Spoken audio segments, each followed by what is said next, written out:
First wanted to acknowledge that this is going to be recorded, which it just, as you saw, it just was. And so if you would like to share this with others after the fact, we'll make this available on the Harris Center website, and you can share it with others who weren't able to be here, who you think might be interested. On our team joining, and then we'll be in the background for the most part, as many of you may know, Burin, who's my colleague in the Thriving Regions Partnership Process for Regional Development Affairs Center, and Mandy Rauzo, who's going to be helping support this session. So they'll be joining us as well. I would like to, before we go any further, before we begin, I'd like to acknowledge the lands on which Memorial University's campuses are situated are the traditional territories of diverse Indigenous groups. And we acknowledge with respect the histories and cultures of the Beothuk, Mi'kmaq, Innu, and Inuit of this province. We encourage everyone to reflect on these lands from where you are located this morning, and to consider the Indigenous peoples for whom these lands are traditional territory. So as some, but perhaps not all of you know who are joining us this morning, this session is actually part of our Thriving Regions Partnership Process of the Harris Center. And historically, or at least pre-COVID times, we would do a series of workshops as part of our Thriving Regions process. And the final workshop is after the research projects and the researchers that we had funded had completed their work. We would bring them back into the region for an in-person gathering where the researchers would present their findings.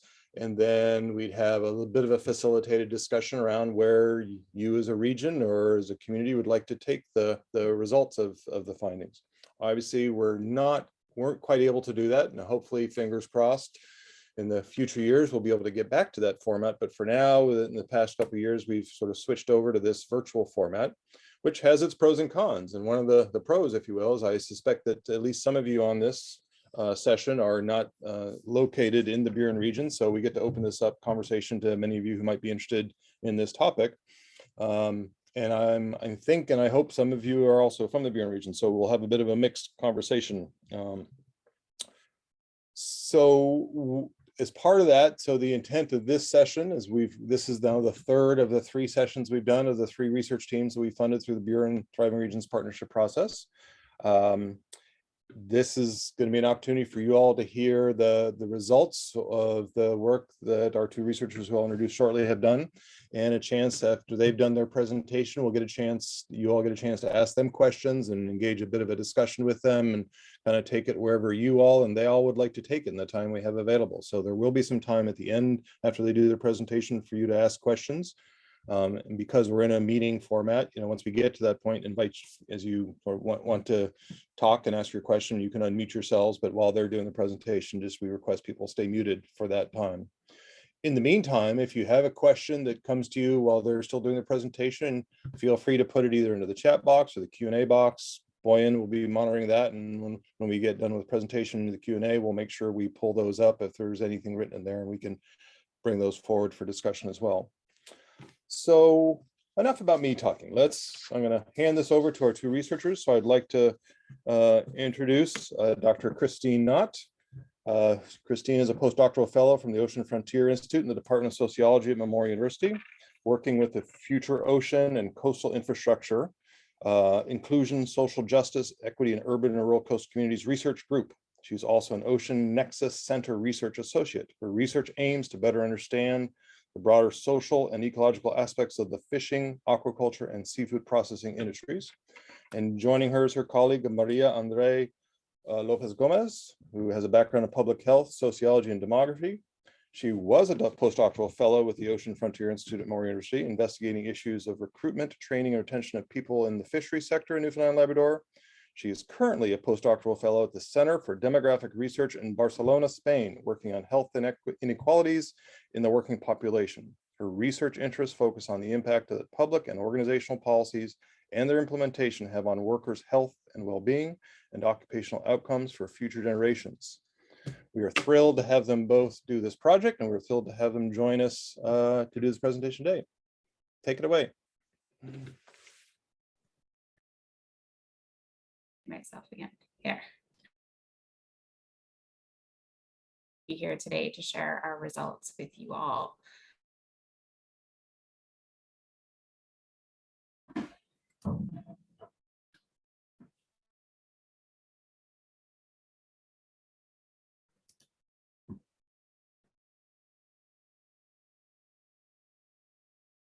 Okay, so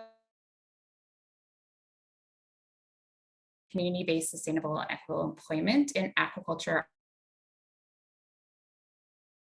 So Maria and I have been working on this report, and we've also had.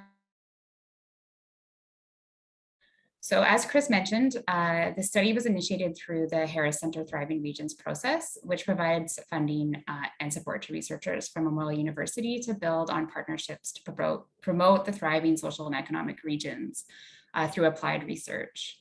So in 2018, there was a workshop in the Burin Peninsula organized by the Harris Center, and I'm hoping some of the people that were at that workshop are here today with us. And at that meeting, the Harris Center identified 4 priority areas that could support community, economic, and social development in the area, in the Burin area. So this study covers 2 of those priority areas. We focused on attraction and retention of workers and families, and ocean health and seafood opportunities through the study of recruitment and retention in the aquaculture sector on the Burin Peninsula.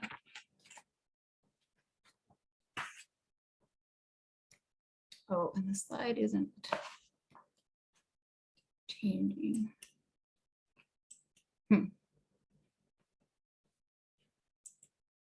Okay, good. Oh, great. So first, we just really wanted to thank everyone who took the time to talk to us and to help us connect with key people to talk to, and also who took the time to take the survey, because without this input, the study wouldn't have been possible. And likewise, we also would like to thank the Harris Center and its really important community-based work, including the Thriving Regions grants, which made this study possible by fully funding it from start to end.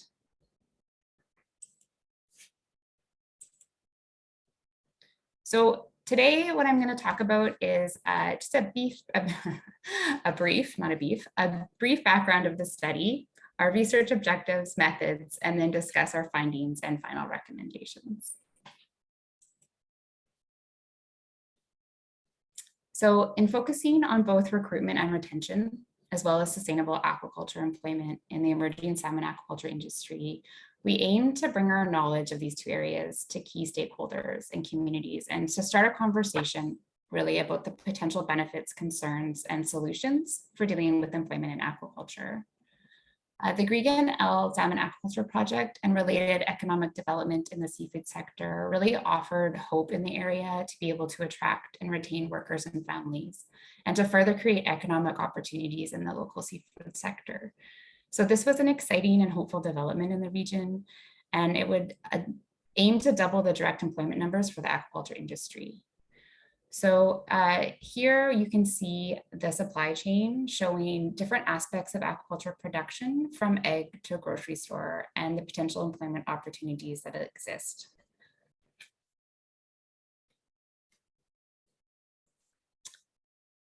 So concerns around labor shortages due to the small population and potential skills mismatch raise some questions about how the aquaculture industry will fulfill jobs. And the educational institutions such as Marine Institute and the College of the North Atlantic, or CNA, have been flagged as providing education for new entrants into aquaculture. And the use of federal and provincial immigration programs has also been discussed as a way to address labor shortages. And issues around labor in aquaculture, including recruitment and retention and education and training, are not new in Canada. And issues raised include decreasing jobs alongside increased production, as well as issues with the increase in hiring through federal migrant labor programs. So the objectives of our research project was to co-create with community and industry partners an understanding and a plan for addressing issues of recruitment and retention of the aquaculture workforce, including understanding labor shortages, understanding issues related to immigration and migrant workers, and understanding issues related to education and training, as well as looking at a plan for addressing opportunities for sustainable aquaculture.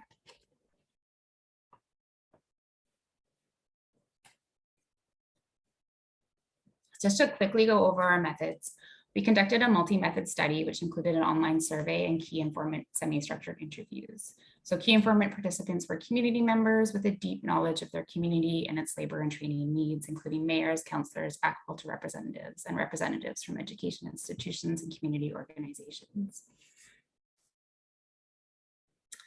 So unfortunately, COVID happened in the spring of 2020, and we first postponed our project in the hopes that the pandemic would be short and we could carry on as planned, but with a delayed timeline, but that didn't happen. And so we realized in the summer of 2021 that we were running out of time to do the project before our own employment contracts would end. And so we revised our project aim and timelines. And so this changed a little bit on how we were able to conduct the study and also our deliverables. But we did spend 3 days on the Burin Peninsula in November of 2021 and again in December of 2021 to hold key informant interviews and to connect with municipalities to let them know about our study and gauge their interest in participating. We also created a Facebook page to share information and to recruit participants in the study.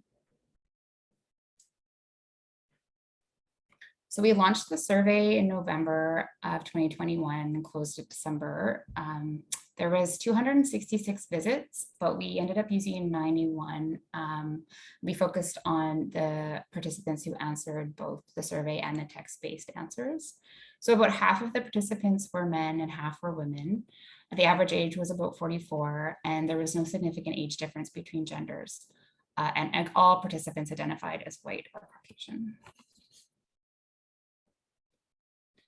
So for our findings, findings from both the interviews and the surveys showed that there was an overall desire for increased information and greater transparency on future employment opportunities that would allow individuals who wanted to work in the aquaculture industry, as well as the educational institutions and other community labor support programs to plan, prepare, and align training with future employment.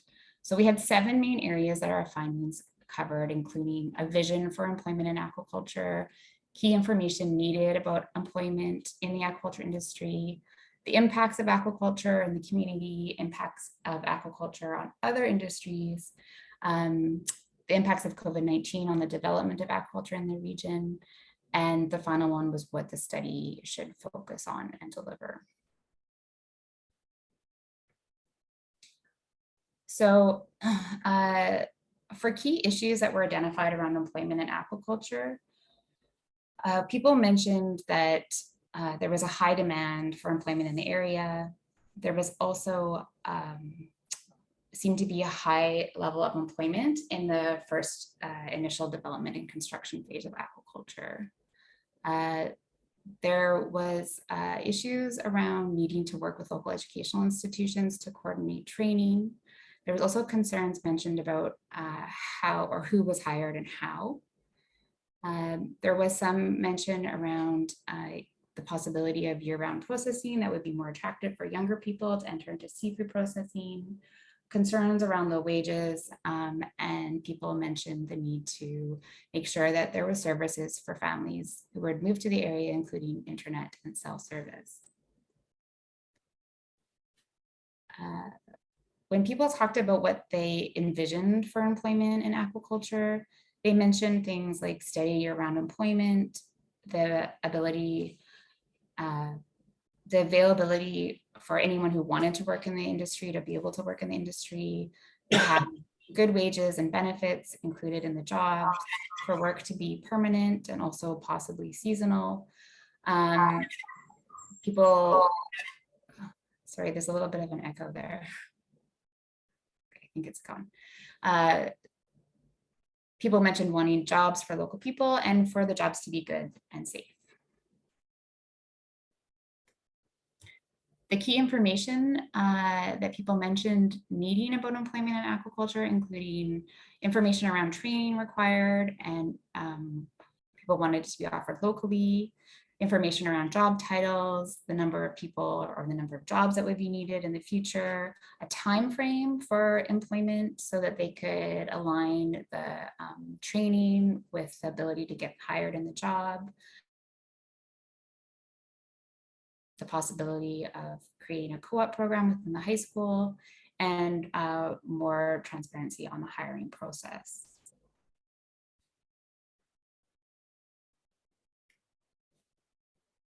Around impacts of aquaculture growth in the community, people mentioned the possibility of an increase in migrant or immigrant workforce, an increase in potential employment opportunities, and increase in economic growth through the creation of spin-off industries. Positive and hopeful opportunity. We didn't, so around impacts of aquaculture development on other industries, we didn't ask about environmental concerns, but it was one thing that some people did mention. And also mentioned was that they thought aquaculture would provide opportunities for economic growth of other industries. And you can see this in the quote below.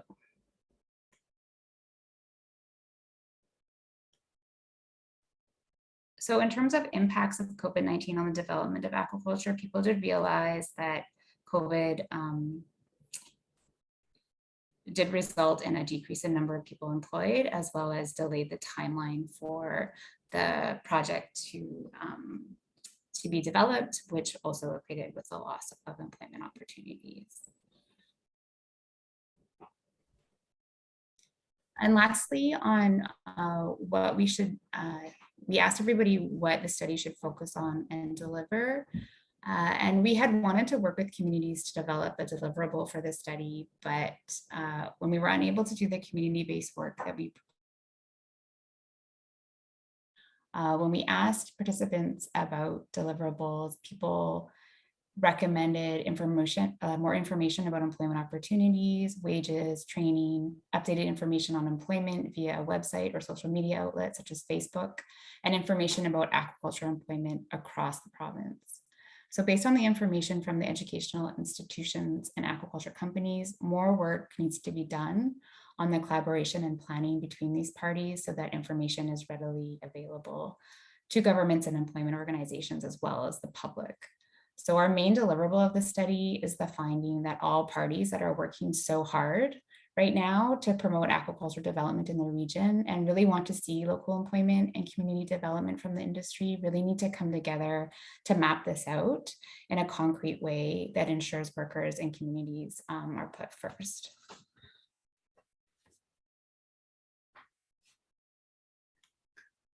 So our recommendations are that we see more open, transparent, active, and cooperative engagement amongst those key players in industry. So Greek, Marbase, OCI, CNA, MI, Kean College, and other relevant government departments and municipalities really need to come together to align current and future labor market needs, including core workforce and spin-off industries, and meeting the needs of current and new residents to the Burin Peninsula and their families. So this includes ensuring that there is support for migrant and immigrant families coming to the area.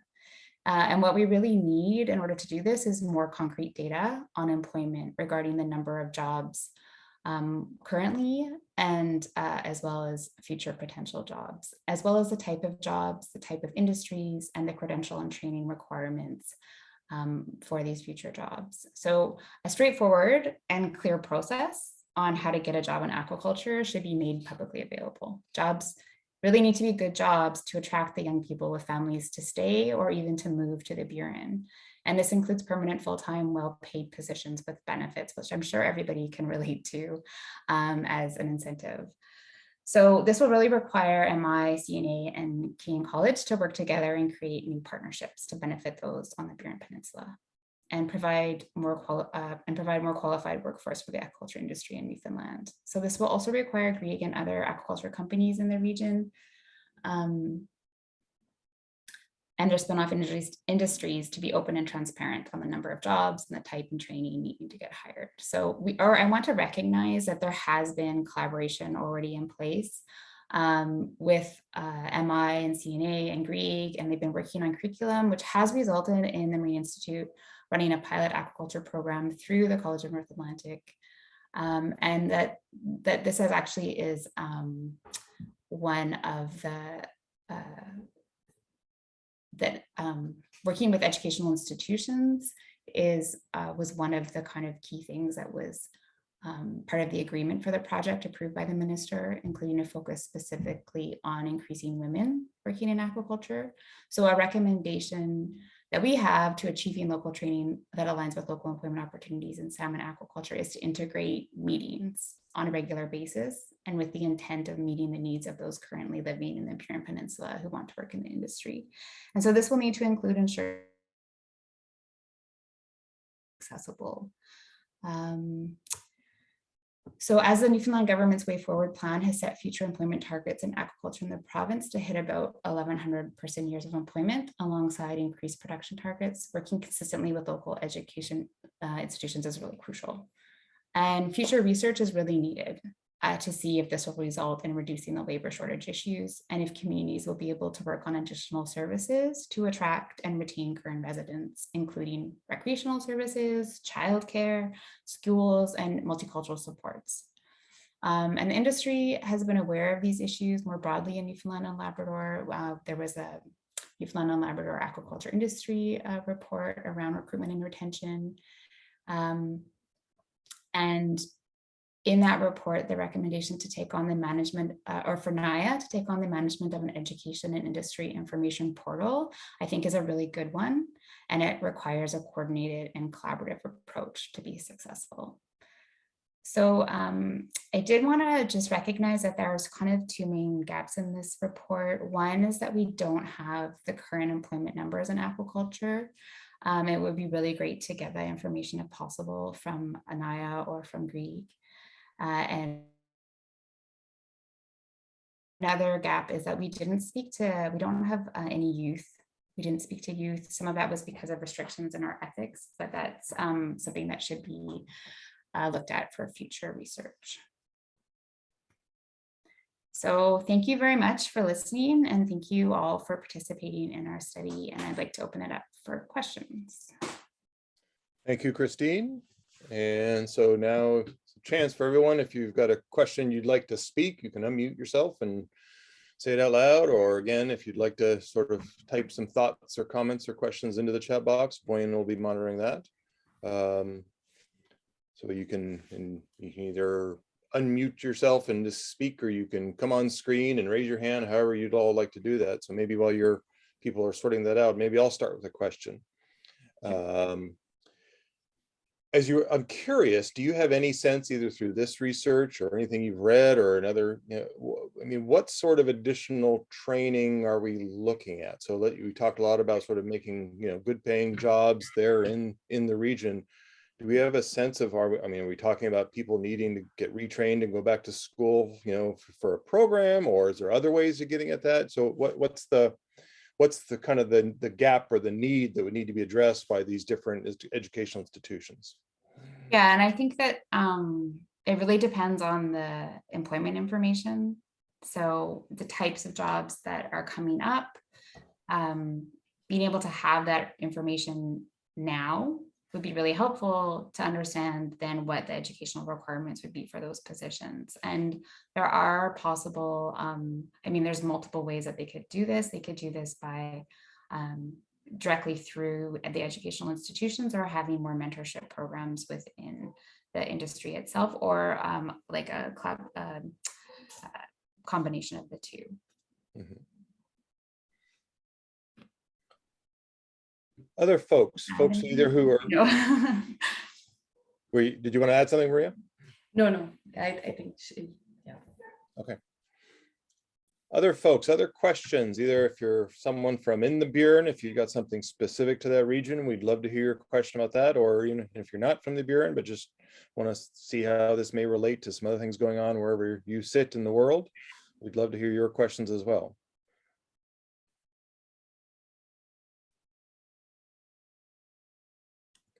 Believe me, Maria and Christine don't want to keep hearing my questions. We have a Facebook page for the project, and we publish there the report if people want to see more in detail the recommendations for future. And this goes specifically for the institutions that work so hard on the aquaculture sector. Would you be able to type the Facebook address, the page address into the chat box for people? Yes, sure. Perfect. And likewise, once they finish their report and sort of do any final revisions to it, it'll also be available as a hard copy through the Harris Center site. Maybe I can ask question while we are waiting for our audience to gather some courage.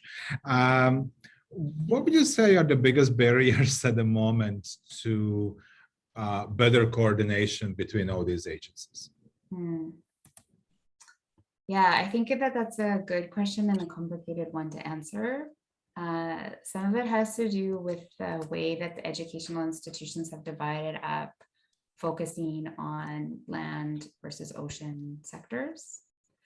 So that's an issue that will need to be worked through the educational institutions. And then I think aside from that, I think that the intent and the desire is there. I think it maybe might just be, how everything kind of, you try to do something, but you get busy with other things. So I think that it really probably requires one person or a group of people to take this on specifically as an objective to ensure that it actually actualizes. Yeah. Thank you. And do we have a sense, or do you have a sense, and if maybe there's other people on the line right now who have this information? Yeah, I'm wondering if there's anybody here who would like to speak to that. Or the other question I was about to ask is, do we have a sense of what's the future demand? I mean, I keep, I've had some conversations on other topics with folks in the aquaculture industry, and we hear that this is a growth industry, but I just wonder in Newfoundland, what are we looking at? Is this something that is, going to continue to grow or not? Yeah, so I think this gets to our final recommendation around open and transparent information. I think that everybody really wants this information, and not that many people seem to have it. So I think so I think it would be really great if there could be a way to make this available, because I mean most people we talked to did want this information. Yeah. Did you guys? This is Trevor. I hope you can hear me. Yes, go for it, Trevor. Did you guys consider any comparison to other new aquaculture developments? And I guess what I mean is, this is not the first hatchery site. This is unlikely to be the only operation with well boats that are taking the newly hatched fish to the sea sites, and then from the sea sites to the processing facility. And then likewise, this isn't going to be the only salmon processing facility that has existed. So were there any comparisons made to, other similar sites or other similar operations where you guys could come out and say, in the case of a hatchery, here's typically, the level of expertise that's required and the number of employment. With a wellboat operation, here's the level of employment that would be there, because these ships are going to have captains and first mates and crew, and likewise then at the processing facility. I mean, they process salmon in the Canagar area. So were there comparisons to the two? We didn't do that, and that would have been a really good idea. I think one limitation to that is that Greek is quite novel in its the way that it's growing salmon, and I think also within aquaculture just generally the technological advancements are so fast, and that really does change the labor in terms of the number of jobs and the type of jobs. So I think that we really do need to work with the companies for them to kind of really be able to keep us updated on those as they change. I can comment on the processing part sector. Yes, yeah. So part of the supply chain is the processing. And we've heard that in Newfoundland and Labrador, there's been the use of temporary foreign workers. So just these things that have to come into question of using this program versus the needs of the community, and people want jobs in these communities. So how to balance this policy that where processing plants can bring workers from abroad when there's the need for jobs locally. And Maria, you just raised a whole nother issue, and some might say can of worms. And it comes up in communities all across the province and across different industries. I know Hair Center's been doing some work with, the folks at the Forest Industry Association, and where sawmill owners can't find, they'd like to hire local and no one's kind of accepting the job. So they sort of reluctantly bring in workers from outside. So I'm kind of curious, and also invite this conversation among everyone else who's on the line, because I suspect people on the line have some thoughts on this as well. How do we begin to sort of tackle this conundrum of creating good paying jobs that at times it seems as though our local workers are not wanting? And why is that? What are we missing here in this? So maybe starting with you, Christine and Maria, do you have some insights on that, and then open it up to everyone else who's on the session here? Yeah, I can't speak for the forestry industry but so I'm not sure what that dynamic is, but I do know that seafood processing, for example, is quite low paid, even though it's unionized. So that would obviously be a detriment for local workers if they could find work elsewhere, that would be kind of it wouldn't be a priority for employment, especially if it's not a living wage. Yep. And so I think, and research I've done in New Brunswick similar with the aquaculture industry, where in that situation in the processing plants, the job, it wasn't just the pay, it was the shift scheduling that really impacted people's ability to have a life. And so the way that, and this happens in the plants here in Newfoundland too, you get called in the day that you're working. So you wait by the phone that day for it to ring. So you don't know that day if you're working or not. You just wait for the call. That's a really hard way to live a life. And people do it because they love the work and they love to work. Like, I don't think there's an issue with hard workers in Newfoundland. I don't think that's the issue. I think that there are a lot of other factors at play. And one of the concerns with bringing in migrant workers, which actually does have a lot of benefits for rural remote communities. I mean, it increases population, it provides diversity, often provides families and children. So we're not against the use of temporary or migrant labor, but the programs themselves can be easily exploited. So there's issues with that. And there's also issues with the way that when you have a temporary worker come in through a temporary migrant program, they are only there to work for a short amount of time. They don't have any family or friends. They often are living in crowded shared accommodations, and they just want to get all the hours they can get. They will literally work that is why they are there. They're there for 2 years, 8 months, 4 years, away from everybody to make as much money as they possibly can, which everybody can understand that. But when that kind of worker is competing with somebody who wants to be able to go to their families, birthdays, funerals, celebrations, they want to have that work-life balance, you can't really compete with somebody who is willing to work all the time, anytime, and also is under a program where their ability to work is solely controlled by the employer. So you're not going to have people complaining, it just creates a different dynamic in the workplace that really does make it difficult for local workers to be seen in a positive light comparatively. Appreciate that. Anybody else in the session here? Anybody else have any thoughts on this topic? Sure, generally? Chris. Yeah. Chris, can you hear me? It's Bill Dawson. I am with the Forest Industry Association. So Maria and Christine, thank you for this presentation. And I'm very interested to see, I'm seeing very similar issues within our sector. And I think what we're talking about is rural employment in general. And it's sad to see that, given we encounter the same issues and we run into the same problems.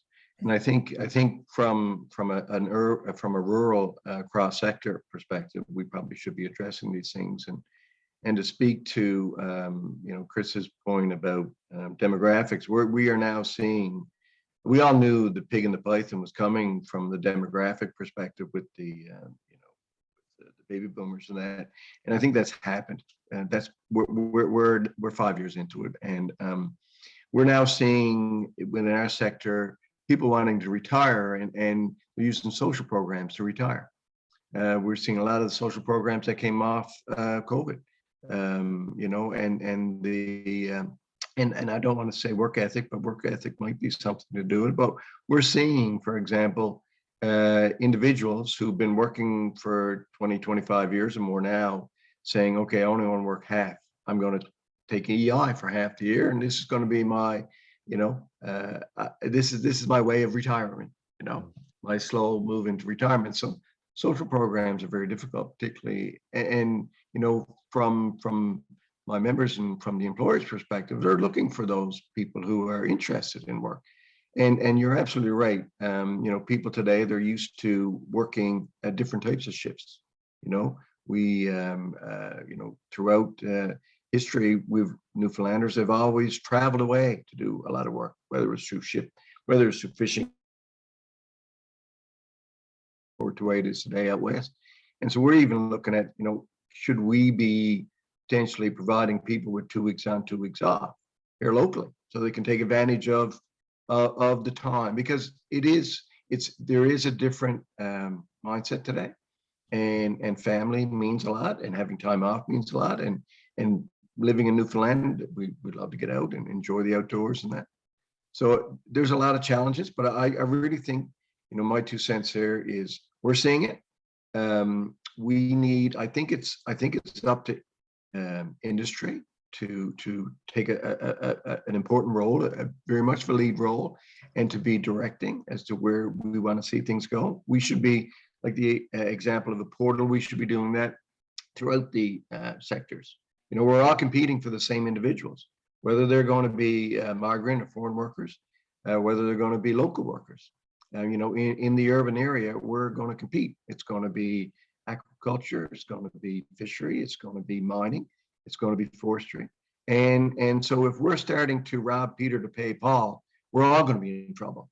We really are. So I think, I'm really glad to see what you're doing here. We're doing the same type of thing, and maybe collectively, I know, we should be working, cross-sector through our associations and that to find these solutions. So, yep, it's very common. So I'll leave it there. Thank you. Thanks, Bill. Thanks, Bill. I just wanted to respond. I really appreciate that. And I think that I like the way that you're thinking in terms of innovative ways to do work. So that having the 2 weeks on, 2 weeks off to allow people to do that, the work that's paid and the work that's not paid, or the fun work, when people want to go hunting and that kind of stuff. But I also I think, there might be a little bit of room to think even a little bit more creatively. So if you have a large older workforce who only want to work half the year, can you have 2 people share one job?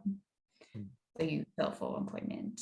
There just might be more ways to kind of think about how you can support the local workforce and also provide employment, which obviously we all know also then benefits the community and the province as a whole. Just to add to that, I know in some situations you've got folks that are on a lower income and they can't afford to go to work, because if they go to work, they all of a sudden they got paid for childcare, which is a challenge. They may lose their drug card if they're not going to get a sufficient amount of work or benefits to replace their drug card. So that no doubt creates a challenge as well. I'm in Grand Bank right now. There's about to be 5 restaurants in Grand Bank, and between them all, neither one of them I don't think is open 5 days a week or 7 days a week, which you would want in a restaurant. But they're not open 5 days a week because they can't get enough employees.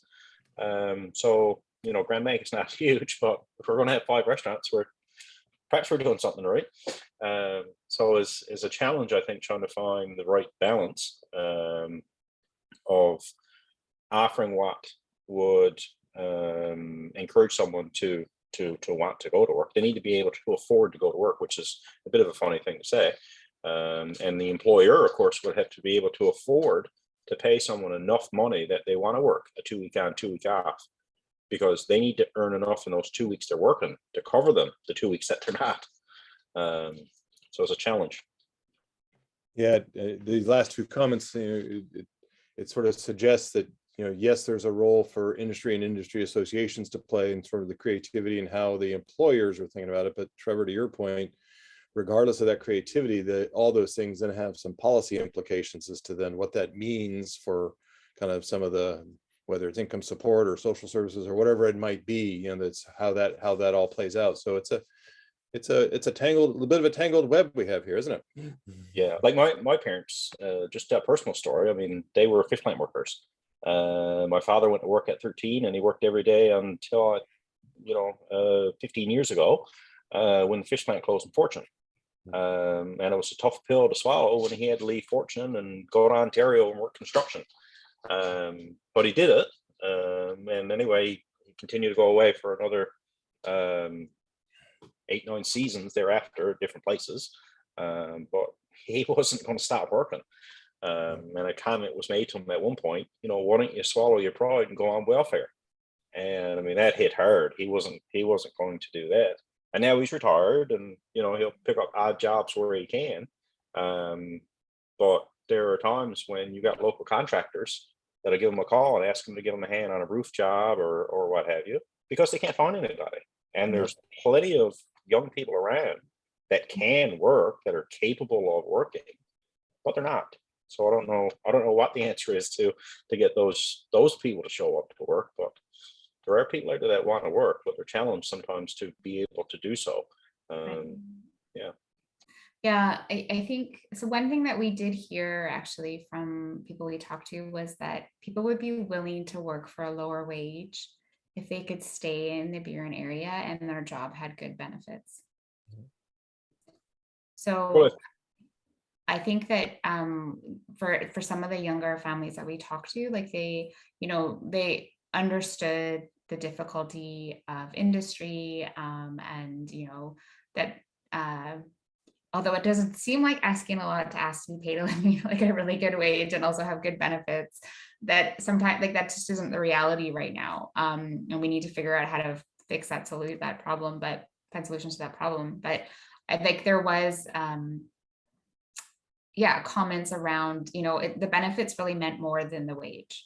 And if people had to choose, they would prefer to have the solid benefits for, their children and their family.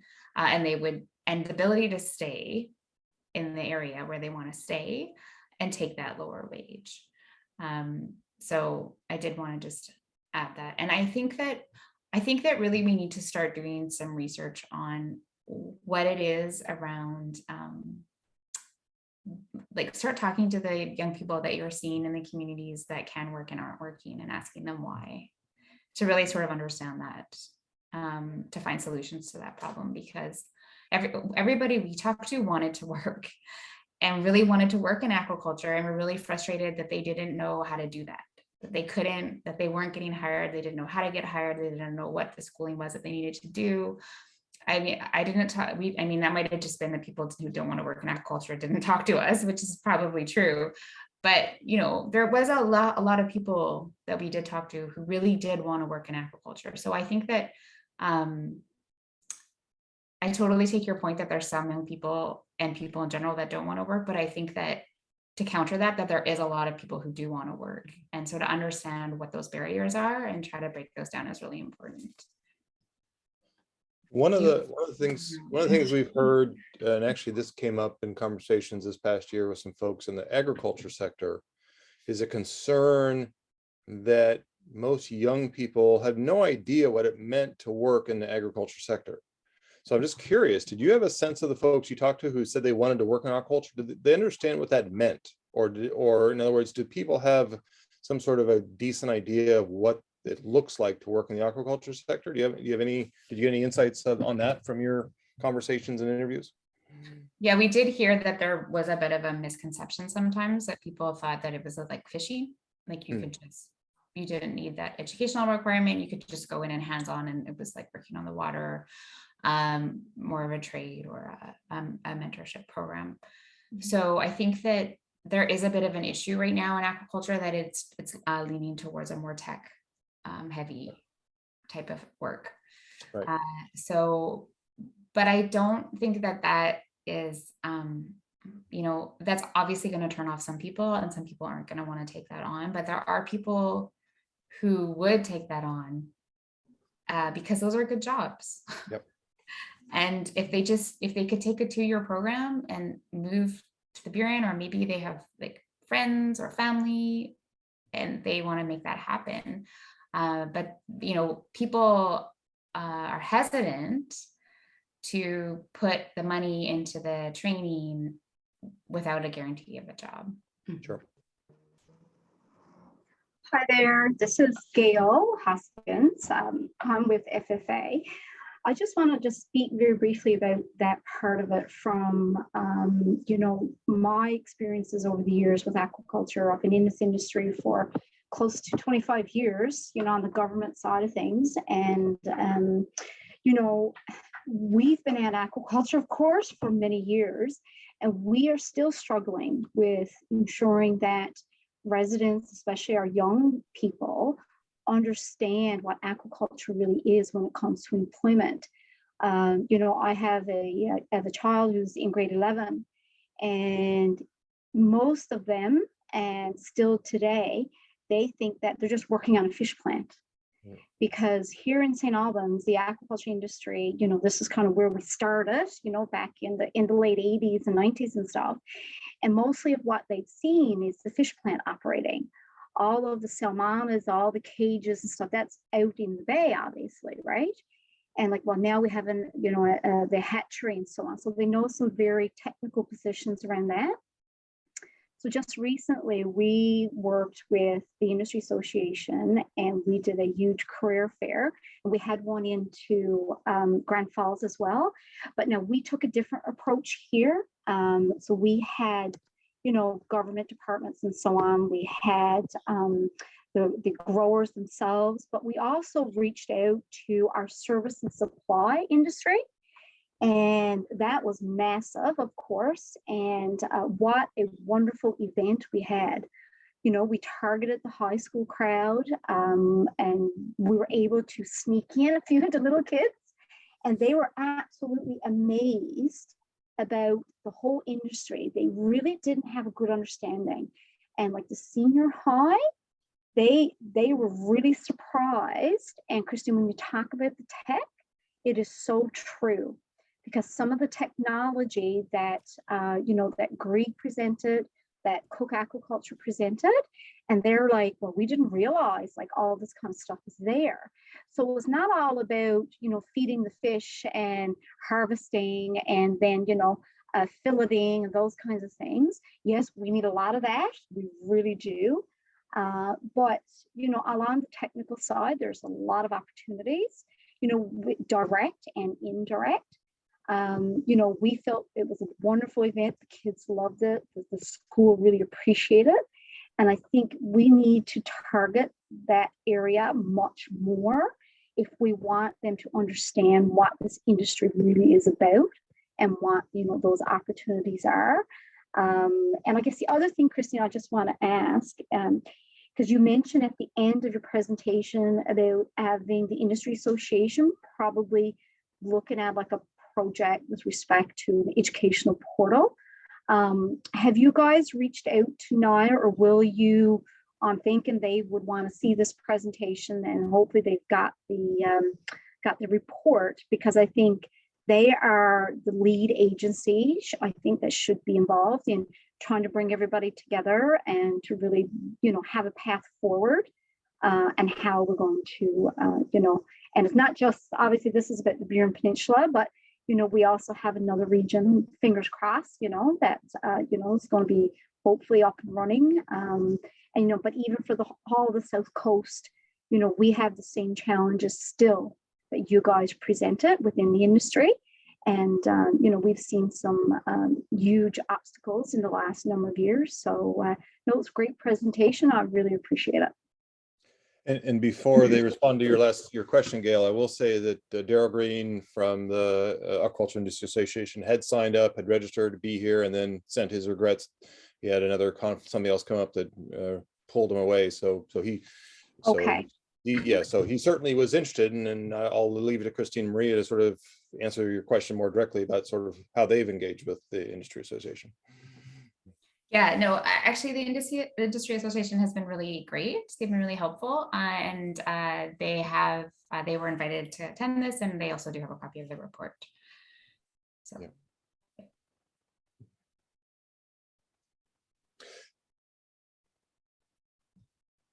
We're coming to the end of our time. Before we wrap up, though, just sort of pause. There was one comment in the box from Tanya. My concern is with our hospitals, with toxic cuts and services, this will impact people's decision to move here. So I think, yeah, it's a complicated issue in the sense that it's not just about the jobs, it's about the benefits. And then even with the benefits, do you have the services to sort of meet the needs of families? So I think, yeah, it's sort of the more holistic approach to thinking about this. So thank you, Tanya, for that comment. Absolutely.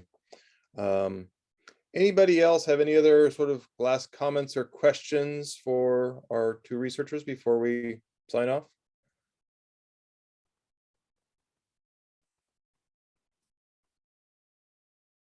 All right. Well, thank you all again for joining us today. And as I mentioned at the beginning, the recording of this will be available. If there's someone that who wanted to be here but couldn't be here, you can let them know in a day or two. Mandy, I'm going to defer to you. How long before this recording will be available?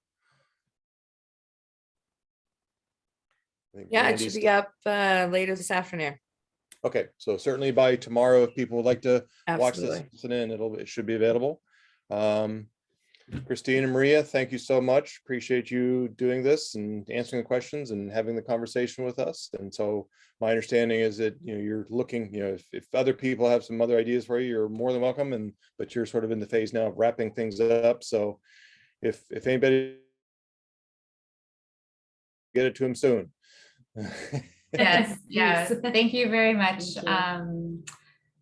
Kristen Boyan, for all your support, and thank you for everybody who participated, and thank you for everyone who came today. It was a really great conversation. And yeah, we are cluing up. We're both moving on. Well, Maria's already at another position, and I'm taking another one as well. So we're trying to wrap this one up, but we do work on this area. So we are always open to conversations about this, and we know people here who might be able to, answer questions more locally as well. So we definitely would love to hear from anyone who wanted to talk to us. Thank you. Boyan, anything? No, I just wanted to say thank you to Maria and Christine and everybody who came. That was great. All right, everybody, thank you all again. Have a wonderful rest of your day, and hope to see you in some of our future sessions. Take care, everybody. Thanks so much. Bye. Bye.